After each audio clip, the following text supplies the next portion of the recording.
The restaurant shimmered in gold and glass, the kind of place where silence was wealth and laughter cost extra. Every light was polished, every waiter perfectly timed. At the best table sat Richard Kane, a man who once made the front page of Forbes for turning millions into billions. His suit was crisp, his watch gleamed, and his confidence filled the air like expensive perfume. He barely looked up when the waiter placed the check in front of him. It was routine. He'd done this thousands of times. A quick signature, a polite smile, and another night of quiet triumph. He slid his black titanium card across the table. The waiter nodded and walked off. Richard scrolled through his phone, already planning tomorrow's meeting. Everything in his life was predictable, controlled, perfect, until it wasn't. The waiter returned, hesitating just a step too long. "Sir," he said softly, I'm afraid your card was declined." The sound hit Richard like a slap. "What?" he frowned, forcing a laugh. "That's impossible. Try again." The waiter nodded quickly and left. But Richard felt the air shift. The music seemed quieter, conversations closer. He loosened his collar, pretending to check something on his phone. When the waiter came back, his face was pale. "Sir, I tried twice." It didn't go through. Richard's phone trembled in his hand as he opened his banking app. His stomach dropped. Every account frozen. His company's name flashing across the news ticker. Kane Industries under investigation. The room blurred. His pulse thudded in his ears. He looked up and saw people watching, discreetly at first, then openly. A couple whispered behind napkins. Someone stifled a smirk. Richard cleared his throat, desperate to keep his dignity. "It's just a system error," he muttered. But his voice betrayed him. He fumbled through his wallet. More cards, gold, platinum, all useless. Each one a symbol of power now reduced to plastic. His reflection in the glass caught his eye. The once invincible billionaire looked small. The waiter shifted uncomfortably. "Sir, if it helps, you can call the bank. We can hold your check." Richard forced a smile that didn't reach his eyes. "No, I'll handle it." But inside, panic clawed at him. How quickly everything had vanished. The security, the respect, the illusion. Money had always shielded him from humiliation. Without it, he was just another man in a crowded room. He glanced around again. The chandeliers felt too bright, the air too thick. Every whisper sounded like laughter. He placed the useless card on the table, staring at it, the symbol of his entire life's power, now nothing more than dead metal. For the first time in decades, Richard Kane felt human, vulnerable, exposed, alone, and somewhere deep within the silence of that golden room, a quiet truth began to echo. Perhaps this was the moment his real story would finally begin. The restaurant had fallen into uneasy quiet. Conversations turned into murmurs, silverware paused midair.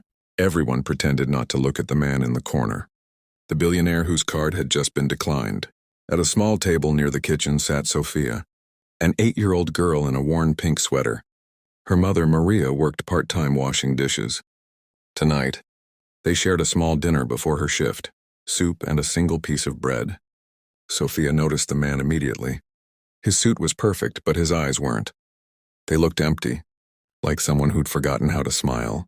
She didn't understand what declined meant, but she knew what sadness looked like. "Mommy," she whispered, tugging Maria's sleeve.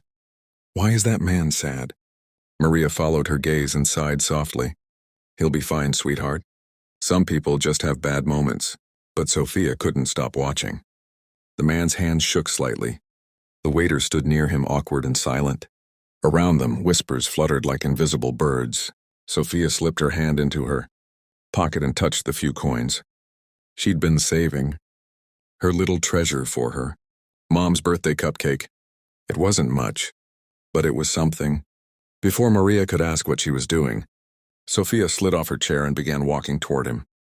The soft tap of her shoes echoed through the restaurant. Richard looked up, startled. A small girl stood before him, clutching a few coins in her hands. Mister?" she said shyly. "You can use my money if you want. I think it's enough for food."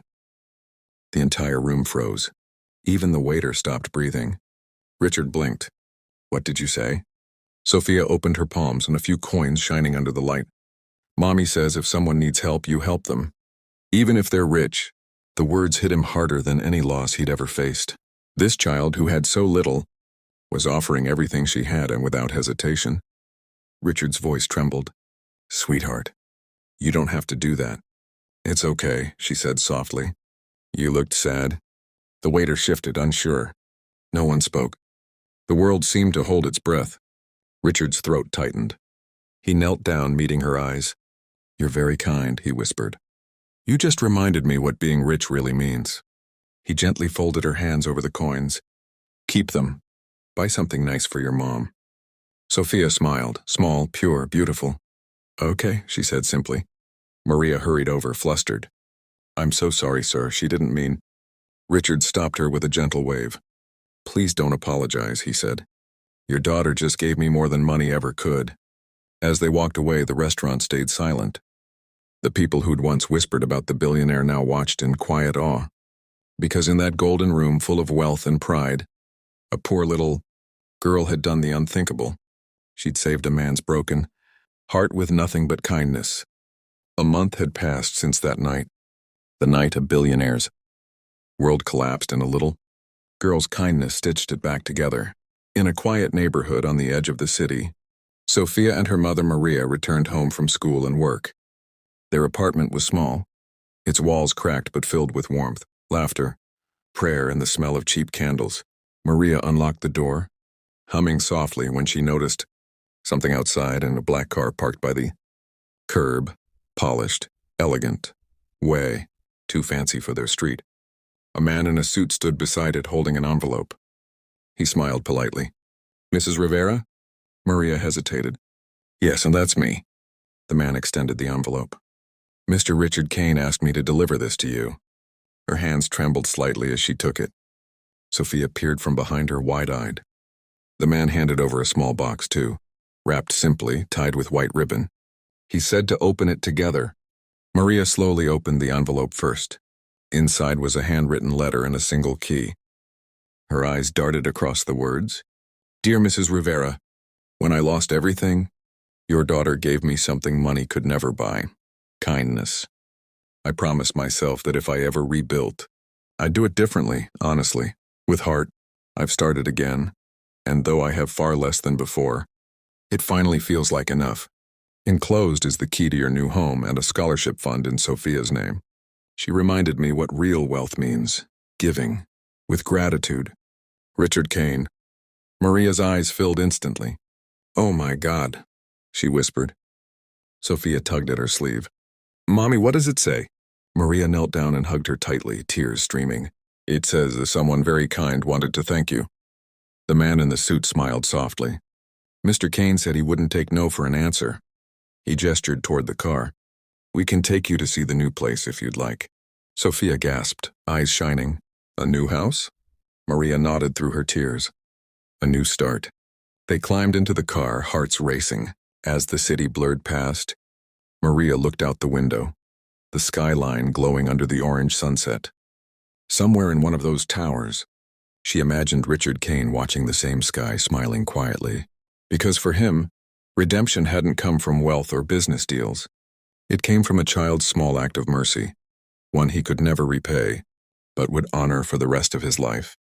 The car stopped before a modest but beautiful home, painted white, surrounded by flowers. Maria covered her mouth, speechless. Sophia ran ahead, laughing, her pink sweater fluttering in the wind. Inside the door, a note sat on the kitchen counter. "Welcome home."